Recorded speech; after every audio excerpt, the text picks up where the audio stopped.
Shalom Bapak Ibu Saudara yang kasih dalam Tuhan Yesus Kristus. Puji Tuhan kita bertemu kembali dalam ibadah online pada saat ini. Kita bersyukur kepada Tuhan buat kasih setia Tuhan yang tidak pernah berkesudahan dalam hidup kita. Kita bersyukur untuk anugerah Tuhan yang besar dalam hidup kita. Puji Tuhan, mari kita mulaikan ibadah ini dengan satu pujian penyembahan yang akan membawa kita untuk menikmati hadiratnya yang luar biasa. Haleluya.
Tuhan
Shalom saudara-saudara, puji Tuhan atas kesempatan yang Tuhan anugerahkan. Hari ini kita bisa bertemu kembali di dalam ibadah secara online bersama GBI Sumbersari. Saudara, sesuai dengan janjinya, saya percaya kita semua dipelihara dalam keadaan yang baik. Kita selalu ditolong, disertai oleh Tuhan, dan dipelihara di dalam damai sejahtera dan sukacita yang dari Tuhan. Saudara, tema kita hari ini adalah membangun hidup saleh. Mari kita mengawalinya dengan berdoa dan bersyukur.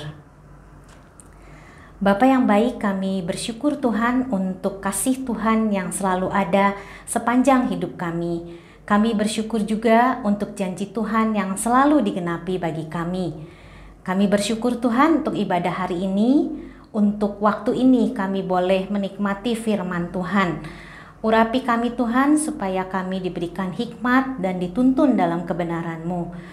Urapi juga hamba supaya boleh menyampaikan apa yang ada di dalam hati Tuhan dan boleh memberkati siapapun yang mendengar. Kami rindu Tuhan, kami boleh mengalami pertumbuhan di dalam Tuhan Yesus dan memuliakan nama Tuhan. Dalam nama Tuhan Yesus kami berdoa dan mengucap syukur. Amin. Saudara, ketika kita percaya kepada Tuhan Yesus dan diselamatkan, di hadapan Tuhan kita menjadi orang benar. Ini adalah kasih karunia. Saudara, kita diselamatkan dan kita sekarang statusnya adalah hamba Tuhan, bukan lagi hamba dosa. Dan sebagai hambanya Tuhan, salah satu perintah Tuhan bagi kita adalah Dia ingin kita hidup di dalam kesalehan.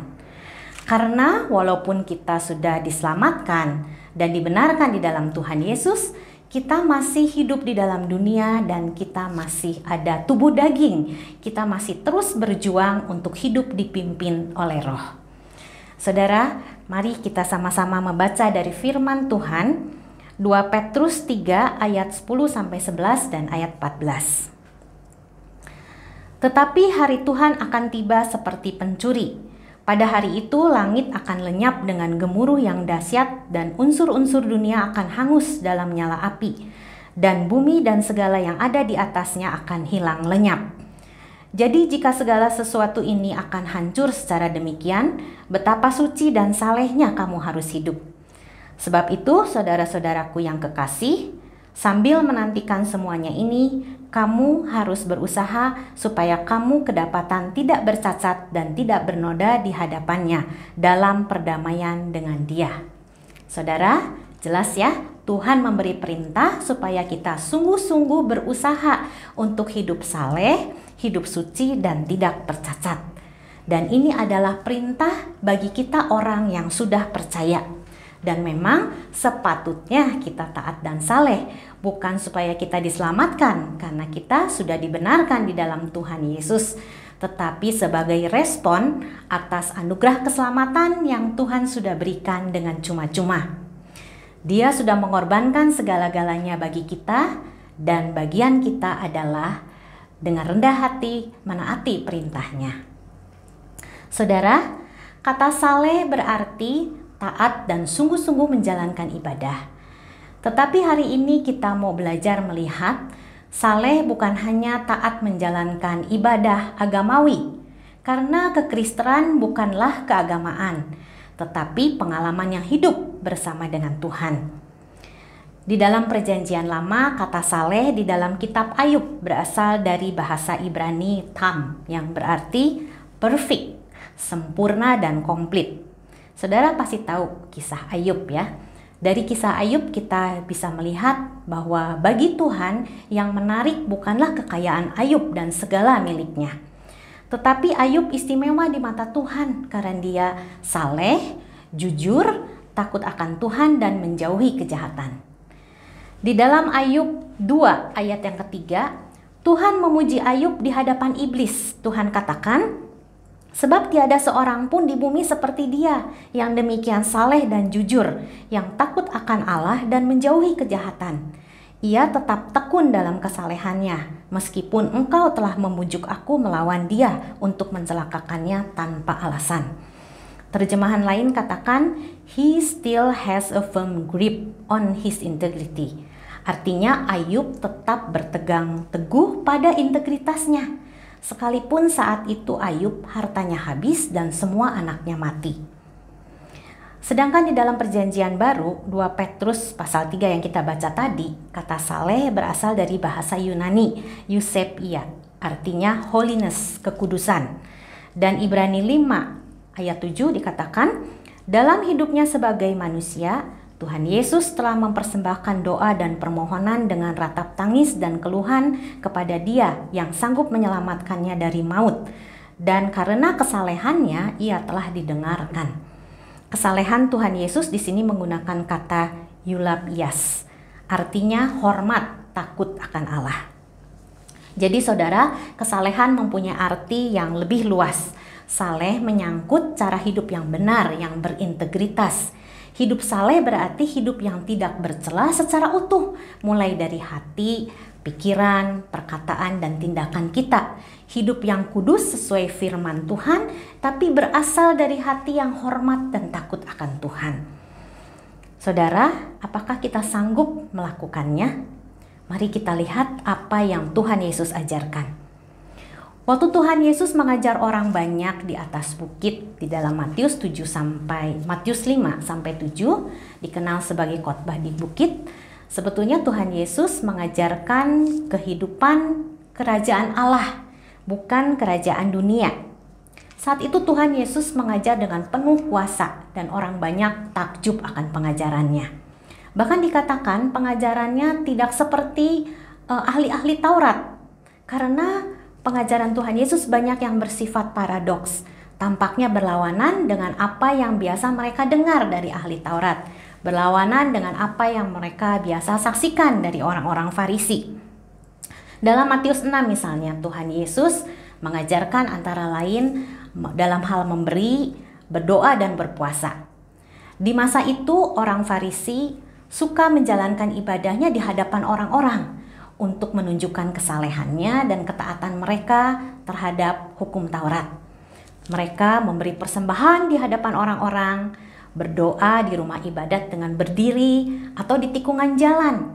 Mereka berpuasa dengan memasang muka yang muram supaya kelihatan banget puasanya. Dan orang-orang kagum akan kesalehan mereka dan mereka memuji orang Farisi. Dan orang Farisi senang kalau orang-orang memujinya. Tetapi Tuhan Yesus katakan ini bukan kesalehan yang sejati. Kesalehan yang sejati itu ditujukan untuk Tuhan, bukan untuk diri sendiri, bukan untuk mencari hormat dan pujian untuk diri sendiri. Bagi Tuhan Yesus, orang Farisi itu ditutupi oleh kesalehan yang palsu. Tuhan Yesus mengajarkan di dalam Matius pasal 6 bahwa kalau kita memberi, jangan diketahui tangan kiri apa yang diperbuat oleh tangan kanan. Kalau kita berdoa, masuklah ke dalam kamar, ditutup, lakukan di tempat yang tersembunyi. Dan kalau berpuasa, cucilah muka supaya jangan kelihatan kalau kita berpuasa. Kesalehan bukan supaya dilihat orang atau dipuji orang. Kesalehan tidak cukup hanya di bibir atau tindakan saja, tapi harus berasal dari hati. Tuhan Yesus membalikan faham yang selama ini dianut oleh orang-orang tentang kesalehan. Dengan kata lain, Tuhan menilai kesalehan bukan dari tindakan luar saja, tetapi lebih dari itu, Tuhan melihat hati. Apakah kesalehan kita berasal dari sikap hati yang benar, yaitu sungguh-sungguh mengasihi Tuhan, tidak ada motivasi yang lain. Saudara, mari kita belajar sesuai dengan perintahnya. Sungguh-sungguh berusaha hidup saleh, yaitu hidup kudus yang utuh, baik dari hati kita, dari pikiran kita, perkataan kita, dan tindakan kita. Hidup saleh yang berasal dari hati yang sungguh-sungguh mengasihi Tuhan, bukan mengasihi diri sendiri. Pasti banyak di antara saudara yang menilai perintah ini mustahil untuk dilakukan. Saudara, apakah Tuhan pernah salah dalam memberi perintah? Dan saudara, ini adalah perintah bagi kita yang sudah percaya. Saudara, ada 3 hal yang harus kita lakukan untuk membangun hidup saleh. Yang pertama adalah mengakui Tuhan. Dalam Lukas 18 ayat 9-14, Tuhan Yesus memberi perumpamaan tentang orang Farisi dan pemungut cukai yang berdoa di bait Allah. Kita baca, ada 2 orang pergi ke bait Allah untuk berdoa. Yang seorang adalah Farisi dan yang lain pemungut cukai. Orang Farisi itu berdiri dan berdoa dalam hatinya begini, Ya Allah, aku mengucap syukur kepadamu karena aku tidak sama seperti semua orang lain. Bukan perampok, bukan orang lalim, bukan pezina, dan bukan juga seperti pemungut cukai ini. Aku berpuasa 2 kali seminggu. Aku memberikan 1/10 dari segala penghasilanku. Tapi pemungut cukai itu berdiri jauh-jauh. Bahkan ia tidak berani menengadah ke langit. Melainkan ia memukul diri dan berkata, Ya Allah, kasihanilah aku orang berdosa ini. Aku berkata kepadamu, orang ini pulang ke rumahnya sebagai orang yang dibenarkan Allah. Dan orang lain itu tidak. Sebab barang siapa meninggikan diri, ia akan direndahkan, dan barang siapa merendahkan diri, ia akan ditinggikan. Saudara, di dalam doanya orang Farisi mengucap syukur. Apa yang disyukurinya? Dirinya sendiri. Ia memuji-muji dirinya, dia merasa dirinya benar, lebih saleh daripada pemungut cukai. Sebaliknya, pemungut cukai merasa hancur hati di dalam doanya. Dia merasa sebagai orang yang berdosa dan membutuhkan belas kasihan Tuhan. Tuhan Yesus berkata orang Farisi ini tidak dibenarkan di hadapan Tuhan. Sekalipun ia bukan orang penjahat, tetapi isi hatinya adalah kesombongan. Dia merasa tidak perlu Tuhan dan dia merasa sudah menjadi orang yang baik. Saudara, di dalam khotbah di bukit, di dalam Matius 5 ayat 3, Tuhan Yesus katakan, berbahagialah orang yang miskin di hadapan Allah, karena merekalah yang empunya kerajaan sorga. Miskin di sini mengandung arti tidak mempunyai apa-apa sama sekali, seperti orang yang bangkrut. Ayat ini tidak bicara mengenai materi. Miskin di sini adalah miskin rohani. Miskin di hadapan Tuhan artinya tidak ada yang bisa disombongkan, tidak ada yang bisa dibanggakan untuk dibawa ke hadapan Tuhan. Seperti pemungut cukai, berdoa dengan hancur hati di hadapan Tuhan, dengan rendah hati mengakui bahwa dia berdosa, meminta belas kasihan Tuhan, dan dia mengakui perlu Tuhan untuk mengampuni dosa-dosanya. Pengakuan inilah yang dibenarkan oleh Tuhan. Hanya Tuhan Yesus yang bisa menyelamatkan kita. Dengan mengakuinya sebagai Tuhan dan Juru Selamat, maka kita akan dibenarkan. Kita menjadi bagian di dalam kerajaan sorga dan kita diselamatkan. Inilah titik awal kita menjalani hidup saleh. Hidup saleh dimulai dari sikap hati yang miskin di hadapan Allah. Kita tidak bisa menjalankan hidup saleh kalau kita merasa tidak perlu Tuhan, tidak membutuhkan Tuhan.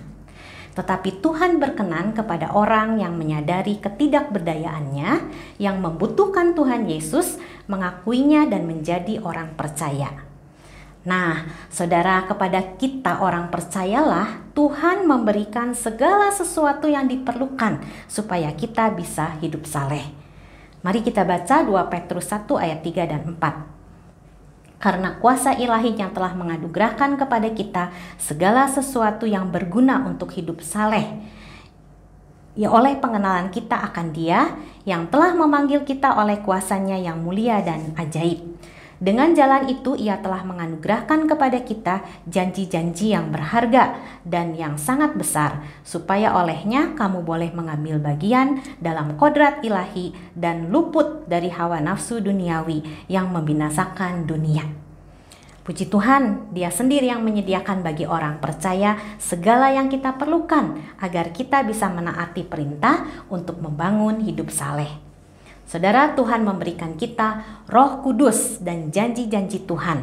Yohanes 14, Tuhan memberikan Roh Kudus sebagai penolong bagi kita, dan Yohanes 16 ayat 13, Roh Kudus akan memimpin kita ke dalam seluruh kebenaran, yaitu hidup kudus. Daging kita sering melawan perintah Tuhan, tetapi Tuhan melengkapi dengan pertolongan ilahi, yaitu Roh-Nya yang kuat untuk tinggal di dalam hidup kita. Roh Kuduslah yang memampukan kita untuk hidup saleh. Dan selanjutnya bagian kita adalah memberi diri untuk dipimpin oleh Roh. Galatia 5 ayat 16, hiduplah oleh Roh, maka kamu tidak akan menuruti keinginan daging. Seberapa banyak kita memberi diri kita untuk dipimpin Roh? Saudara, hidup yang dipimpin Roh dan dipenuhi dengan Roh, bukanlah Roh Kudus datang ke dalam hati kita memenuhi sampai penuh di hati kita. Tetapi justru kita memberikan lebih banyak bagian-bagian dalam hidup kita, menyerahkan untuk dipimpin oleh Roh Kudus. Bukan kita lagi yang menjadi pemimpin. Proses menyangkal diri setiap hari. Setia dan taat pada suara Roh Kudus supaya kita bisa mengalahkan kedagingan. Saudara, hal kedua yang harus kita lakukan supaya kita bisa membangun hidup saleh adalah takut akan Tuhan. Takut akan Tuhan berarti tidak melakukan apa yang Tuhan benci dan mau melakukan apa yang menyenangkan hati Tuhan. Bagaimana kita bisa takut akan Tuhan? Hanya bila kita mengenalnya. Dengan mengenal Dia, maka kita akan tahu, selalu sadar akan kehadiran Tuhan. Karena kita tahu Tuhan itu maha hadir. Dengan mengenal Dia, maka kita akan tahu dan takjub betapa Tuhan yang maha besar dan maha kuasa, pencipta langit dan bumi, itu mau menjamah kita, mengasihi kita, memanggil nama kita, bahkan menyelamatkan kita dengan mengorbankan nyawanya sendiri. Nah, karena takjub inilah, maka kita pertama takut untuk melakukan hal-hal yang Tuhan benci, yaitu dosa. Amsal 8 ayat 13, takut akan Tuhan ialah membenci kejahatan. Aku benci kepada kesombongan, kecongkakan, tingkah laku yang jahat, dan mulut penuh tipu muslihat. Takut akan Tuhan berarti menjauhi egois, sombong, iri hati, malas, malas bekerja, malas belajar, malas untuk bertumbuh, malas berdoa, malas untuk saat teduh. Seberapa sering kita tidak mau bertekun, tidak mau sabar, dan tidak mengendalikan diri, padahal itu adalah hal-hal yang Tuhan benci. Dan yang kedua, takut akan Tuhan membuat kita suka melakukan hal-hal yang Tuhan sukai untuk menyenangkan hati Tuhan dan bukan untuk memikirkan diri sendiri. Saudara, kenapa Daud istimewa di mata Tuhan? Karena dia bergaul erat dengan Tuhan dan Daud selalu berusaha masuk ke dalam hatinya Tuhan untuk mencari tahu apa yang Tuhan senang dan dia melakukannya. Ketika berada dalam keadaan yang sulit pun, Daud selalu memuji Tuhan, mengisi hatinya dengan mazmur yang manis bagi Tuhan dan menyanyikannya naik ke hadirat Tuhan karena Daud tahu bahwa ini menyenangkan hati Tuhan. 7 kali dalam sehari dia memuji-muji Tuhan dan Daud selalu percaya bahwa Tuhan pasti akan menolongnya. Dia menyadari bahwa tidak ada yang lebih berharga daripada Tuhan sendiri dan melakukan apa yang Tuhan sukai. Saudara, kita bisa belajar dari Daud. Masalah yang harus kita hadapi janganlah menjadi alasan untuk kita menjauh dari Tuhan. Sebenarnya berkat dan jalan keluar Tuhan sudah sediakan bagi orang yang mengejar hatinya. Itulah sebabnya kita harus bergaul erat dengan Tuhan, intim dengan Tuhan setiap hari, kejar pengenalan akan Tuhan seperti mencari harta yang terpendam. Yeremia 9 ayat 24. Tetapi siapa yang mau bermegah, baiklah bermegah karena yang berikut, bahwa ia memahami dan mengenal aku, bahwa akulah Tuhan yang menunjukkan kasih setia, keadilan, dan kebenaran di bumi. Sungguh semuanya itu kusukai, demikianlah firman Tuhan. Dengan memahami Tuhan kita jadi tahu bahwa Tuhan senang kalau kita mau berbagi, kalau kita berkata positif, berpikir positif, mengampuni orang lain, dan mau melayani Tuhan. Tuhan juga menyukai jiwa-jiwa. Orang yang memahami Tuhan, hidupnya pasti menjadi kesaksian bagi jiwa-jiwa. Perkataannya seperti surat Injil. Hidupnya pasti menjadi berkat bagi orang-orang sekitar. Menyenangkan hati Tuhan berarti melakukan apa yang diperintahkannya. Saudara, takut akan Tuhan tidak terjadi begitu saja dalam 1 hari atau 1 minggu. Karena ketaatan harus dibangun di dalam ketekunan. Apakah saudara mau bertekun? Mana bisa kita mau bertekun bagi seseorang jika kita belum mengenalnya atau mengasihinya? Demikian juga takut akan Tuhan lahir dari hati yang mengasihi Dia dengan segenap hati dan jiwa. Ulangan 10 ayat 12 dan 13. Maka sekarang, hai orang Israel, apakah yang dimintakan daripadamu oleh Tuhan Allahmu selain dari takut akan Tuhan Allahmu, hidup menurut segala yang ditunjukkannya, mengasihi Dia, beribadah kepada Tuhan Allahmu dengan segenap hatimu dan dengan segenap jiwamu, berpegang pada perintah dan ketetapan Tuhan yang kusampaikan kepadamu pada hari ini, supaya baik keadaanmu. Tuhan berjanji, dalam takut akan Tuhan, keadaan kita akan baik. Artinya ada damai sejahtera dan sukacita surgawi yang turun atas kita dan memelihara kita. Mari, saudara dan saya, kita belajar untuk taat. Tidak melakukan hal-hal yang Tuhan benci dan mau melakukan hal-hal yang menyenangkan hati Tuhan. Karena kita belajar, artinya tidak langsung menjadi pandai. Kalau kita gagal dalam hidup saleh, mari bangun lagi, belajar lagi. Terus-menerus dalam proses pertumbuhan. Roh Kuduslah penolong kita. Saudara, hal ketiga yang harus kita lakukan supaya kita bisa membangun hidup saleh adalah bergantung kepada Tuhan. 1 Petrus 2 ayat 2 dan 3. Dan jadilah sama seperti bayi yang baru lahir, yang selalu ingin akan air susu yang murni dan yang rohani, supaya olehnya kamu bertumbuh dan beroleh keselamatan, jika kamu benar-benar telah mengecap kebaikan Tuhan. Saudara, bagi saya pertumbuhan bayi adalah sebuah keajaiban. Mulai dari janin, dari sigot yang tadi dari 1 sel, kemudian membelah menjadi banyak sel, dan mulai terbentuk anggota-anggota tubuh, hingga 9 bulan menjadi tubuh bayi yang utuh dan dilahirkan. Kemudian paru-parunya mulai berfungsi. Bayi bisa bernafas. Lalu dengan asupan makanan, bayi mengalami tumbuh kembang. Dia bisa duduk, bisa berdiri, bisa jalan, bahkan berbicara, menjadi besar dan pintar. Luar biasa ya. Dan firman yang kita baca tadi, Tuhan mau kita seperti bayi yang baru lahir. Saudara, bayi yang baru lahir kita tahu adalah makhluk yang sangat rapuh ya. Karena dia belum bisa duduk, bahkan belum bisa berjalan. Pertahanan tubuhnya sangat rentan, dan untuk bisa mandi, ganti pakaian, ganti pampers, pakai selimut harus dilakukan oleh orang tuanya. Tetapi bayi selalu cepat lapar dan selalu ingin asupan air susu, dan untuk minum pun harus diberikan oleh ibunya. Seorang bayi sangat bergantung penuh kepada orang tuanya. Nah, Tuhan ingin kita bergantung penuh kepada Tuhan seperti bayi yang baru lahir, yang selalu haus akan air susu yang murni dan yang rohani. Sebagai orang percaya, minuman rohani kita adalah firman Tuhan. Amsal 30 ayat 5, semua firman Allah adalah murni. Firman Tuhanlah yang dapat memelihara kemurnian iman kita dan memberi pertumbuhan rohani.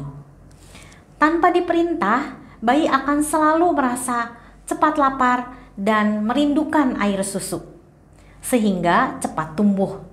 Dan bagaimana dengan kita? Adakah kerinduan untuk selalu membaca dan merenungkan firman Tuhan? Atau kita tidak peduli, terlalu sibuk, banyak urusan yang penting? Saudara, ini adalah masalah prioritas yang kita pilih, dan ini adalah tentang hati yang mengasihi Tuhan. Mari kita ingat selalu setiap firman-Nya adalah janji yang berkuasa. Di dalam 2 Petrus 1 ayat 3 dan 4 dikatakan janji-janji dalam firman Tuhan dianugerahkan bagi kita dan berguna untuk hidup saleh. Mari kita belajar firman Tuhan bukan untuk pengetahuan tapi untuk dihidupi dan ditaati, sehingga kita mengalami pertumbuhan di dalam hidup saleh supaya kita menjadi semakin seperti Tuhan Yesus. Saudara, dunia menilai hidup sukses itu jika kita mandiri dan kuat, merasa diri mampu, tidak perlu Tuhan. Tetapi tidak demikian dengan Tuhan. Dia ingin kita seperti bayi yang baru lahir, sangat bergantung sepenuhnya kepada Tuhan di dalam segala hal. Kita adalah manusia yang terbatas, membutuhkan Tuhan yang tidak terbatas. Orang yang tidak bergantung kepada Tuhan akan berada pada posisi yang capek karena mengandalkan diri sendiri, atau sebaliknya sangat khawatir karena tidak menggantungkan harapannya kepada Tuhan. Sesulit apapun masalah kita, di dalam Tuhan pasti ada jalan keluar. Ketika kita merasa tidak mampu dan tidak mengerti, perintah Tuhan adalah tetap seperti bayi yang baru lahir, tetap percaya dan bergantung penuh kepada Tuhan, tetap lapar dan haus akan firman Tuhan dan menaatinya. Yang terbaik Tuhan sudah siapkan bagi kita.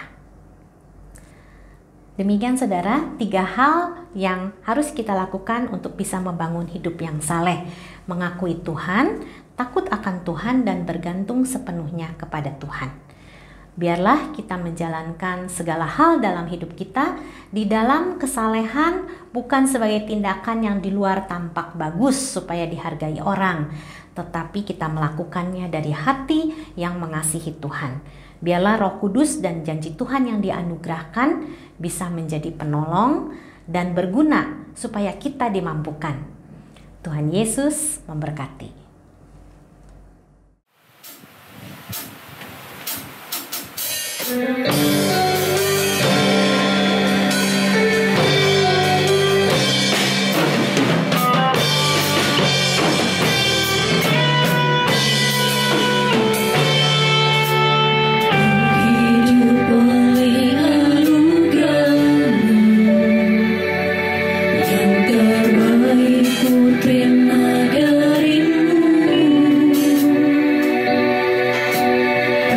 Rancanganmu indah.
Mari sama-sama kita mengakhiri ibadah ini di dalam pengucapan syukur.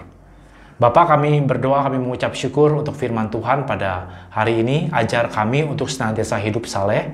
Ajar kami untuk senantiasa memiliki keintiman dengan Tuhan. Kami boleh memiliki kekudusan bersama dengan Tuhan.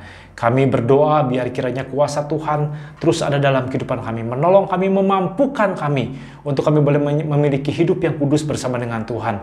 Beri kepada kami ya Tuhan kekuatan untuk sehari lepas sehari kami boleh semakin mengerti, boleh memahami kasih setia Tuhan di dalam kehidupan ini ya Tuhan. Biarlah firman Tuhan boleh menjadi rema dalam kehidupan kami. Dan hidup kami pun Tuhan menjadi hidup yang semakin berintegritas di dalam Tuhan.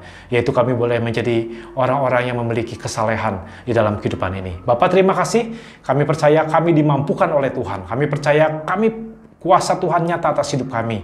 Dan kemurahan Tuhan terus berlaku atas kehidupan kami. Sehingga kami boleh melangkah bersama dengan Tuhan. Kuasa Allah nyata, kemurahan Tuhan nyata, dan kekudusan Tuhan selalu beserta dengan kami. Terima kasih Bapak, kami mengucap syukur. Kami terus berdoa bagi saudara-saudara kami yang saat ini sedang berbeban berat dimanapun mereka berada. Biar kiranya kuasa Tuhan, jamahan Allah saja menjamah saudara-saudara kami ini. Dan biarlah mereka juga boleh berkemenangan bersama dengan Tuhan. Karena kami percaya selalu ada jalan keluar bersama dengan Tuhan. Demikian juga bagi saudara-saudara kami yang sedang sakit saat ini, dimanapun mereka berada, dalam nama Yesus, oleh bilu-bilu-Mu, oleh kuasa Tuhan, saudara-saudara kami disembuhkan oleh Allah saja. Bapak, terima kasih. Kami percaya kemanapun kami melangkah, apapun yang kami kerjakan, semuanya ada dalam berkat Tuhan. Dalam kehidupan pekerjaan kami, studi kami, dalam kehidupan keluarga kami, ada kuasa Tuhan yang menjamah kami. Sehingga kami boleh terus berkemenangan bersama dengan Tuhan. Kami boleh terus maju di dalam kehidupan ini Tuhan. Kami boleh melangkah, meraih masa depan yang baik bersama dengan Tuhan. Biarlah Tuhan menyertai kami, ada pelindungan, ada kuasa Tuhan menyertai kami. Apapun yang kami kerjakan, berhasil bersama dengan Tuhan. Bapak, terima kasih untuk hari ini. Kami mengucap syukur. Biar kiranya kasih setia Tuhan menyertai kami kemanapun kami pergi. Apapun yang kami kerjakan, apapun yang kami lakukan, kami percaya semuanya ada di dalam berkat dan kemurahan Tuhan. Oleh karena itu, saudara-saudara sekalian, mari angkat tanganmu, terimalah berkat yang datang daripada Allah saja. Biarlah kiranya damai sejahtera daripada Allah Bapa, kasih dan pengorbanan dari Tuhan Yesus Kristus, penyertaan, pelindungan, bahkan penyertaan daripada Roh Kudus, menyertai Bapak Ibu saudara sekalian mulai saat ini sampai Maranatha, Tuhan Yesus datang yang kedua kalinya. Percaya, katakan amin. Puji Tuhan, Tuhan Yesus memberkati.